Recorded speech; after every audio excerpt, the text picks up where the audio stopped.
Marcelo Prado, sobre endividamento bancário, o que você tem a nos ajudar, falando sobre a sua experiência, sobre equilíbrio emocional? Importante. Numa dívida, o equilíbrio emocional é importantíssimo para você continuar tocando teu negócio. E o Walt Disney teve dívida. A Disney hoje tem dívida. Elon Musk tem dívida. SpaceX, Tesla tem dívida. A OpenAI tem dívida.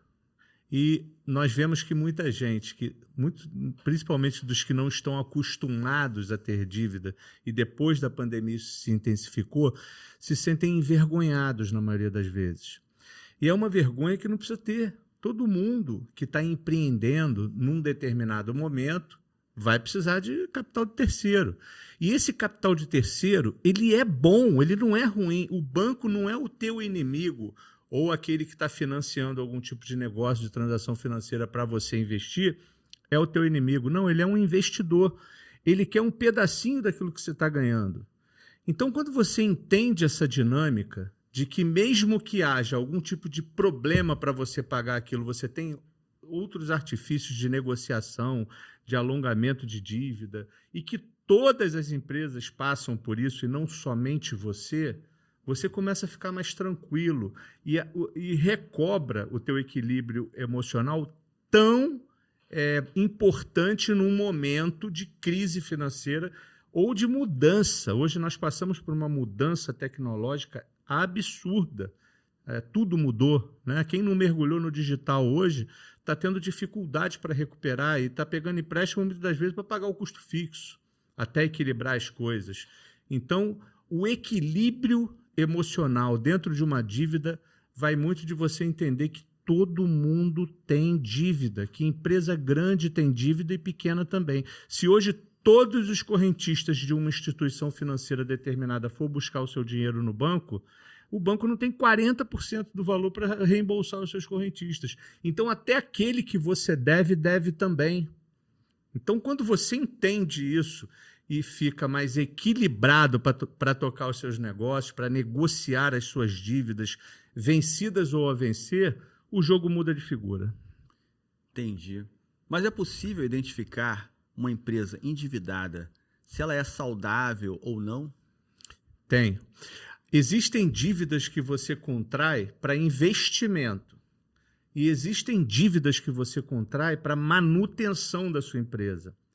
Quando essa dívida que você contrai é para um investimento, no teu balanço vai ter, porque entrou aquele empréstimo daquele determinado banco, ou daquele capital de terceiro, ou daquele investidor, mas foi destinado para a compra de determinados equipamentos, a expansão de um prédio da própria empresa, ou compra de equipamentos ou carros para fazer entrega e facilitar a logística.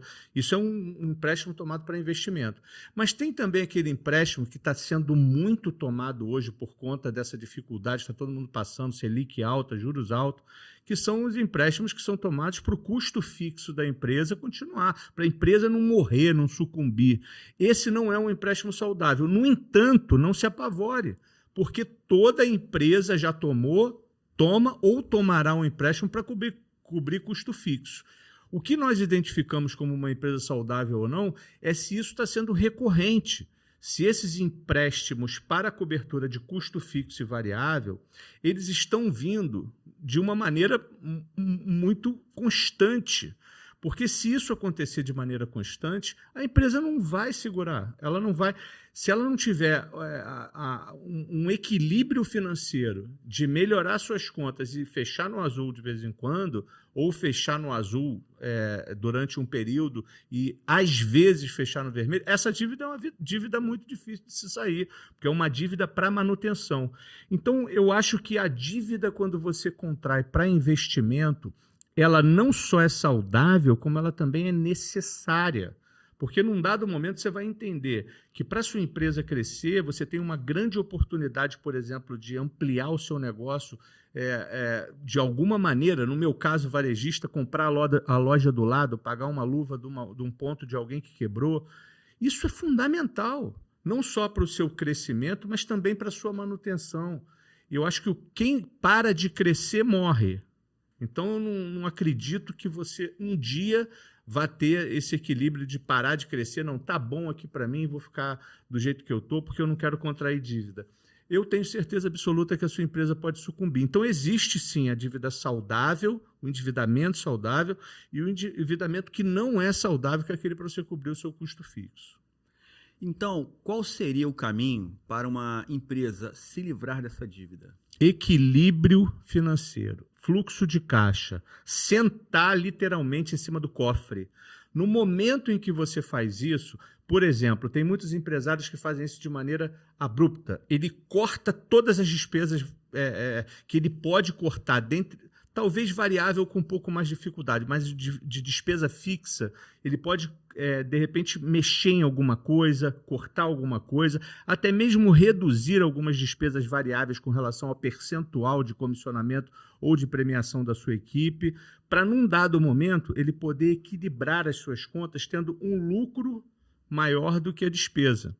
Então, depois que você programa o teu fluxo de caixa, o teu balanço, divorciando a sua dívida do que é a sua empresa, isso é importante, porque muitas das vezes você olha para uma empresa saudável, que não está saudável apenas naquele momento por causa das dívidas que contraiu por causa de um outro momento de dificuldade.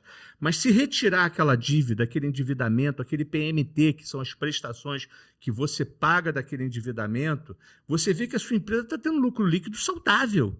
Naquele momento, isso não está acontecendo por causa do endividamento do passado. Por exemplo, na pandemia, eu fiquei com várias lojas fechadas, tendo que pagar aluguel e funcionário.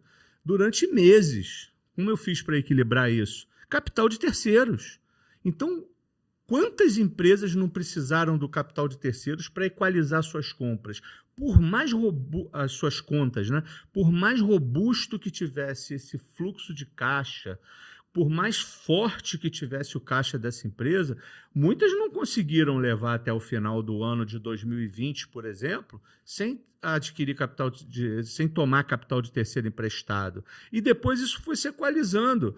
O mercado foi entrando nos eixos novamente. Então, o banco não é o teu inimigo, ele é teu aliado. Como você vai se comportar diante daquela dívida é importante. E sempre sabendo se a tua empresa continua saudável e lucrativa ou se ela, já sem o PMT, sem a dívida, sem o pagamento do que você tem de obrigações com relação ao endividamento bancário, ela subsiste, ela sobrevive. Porque muitas das vezes a empresa, você vai tirar lá a sua margem de contribuição e a sua margem operacional, vai ficar o seu lucro líquido. Se você já passar da margem de contribuição para a margem operacional e tu vê que tem lucro líquido antes do endividamento bancário, você pode ter certeza que a sua empresa é saudável, que ela vai ser sustentável, que ela vai pagar aquelas dívidas. E em algum momento esse mercado vai virar, vai melhorar e você vai ter condições de continuar alavancando a sua empresa, tomando dívida, não tomando dívida. Agora, é importante, toda dívida, o credor quer receber, ele não quer te matar. O banco não quer que você vá à falência, senão não vai receber nunca. Então, o importante é a serenidade para você sentar com o seu credor, seja ele um banco, ou um investidor, ou um fornecedor que te fornecer um produto ou um serviço, olhar no olho dele e falar, olha, minha empresa está aqui. Ela é saudável, ela pode te pagar, mas eu preciso de tempo. Então, eu preciso reavaliar esse contrato, estender mais o prazo de carência, diminuir as PMTs, que são as prestações, para a gente poder colocar tudo isso aqui dentro do carrinho e ser feliz. E essa conversa, muitas das vezes, o empresário está tão triste, amargurado, se sentindo rejeitado, se sentindo incompetente, que ele não toma essa iniciativa. E quando o credor vai em cima dele, já vai com toda a força de usar mecanismos de protesto, que vai dificultar ainda mais a sua compra nos outros fornecedores, porque o seu nome está negativado, e aí a mecânica da empresa vai ficando cada vez pior.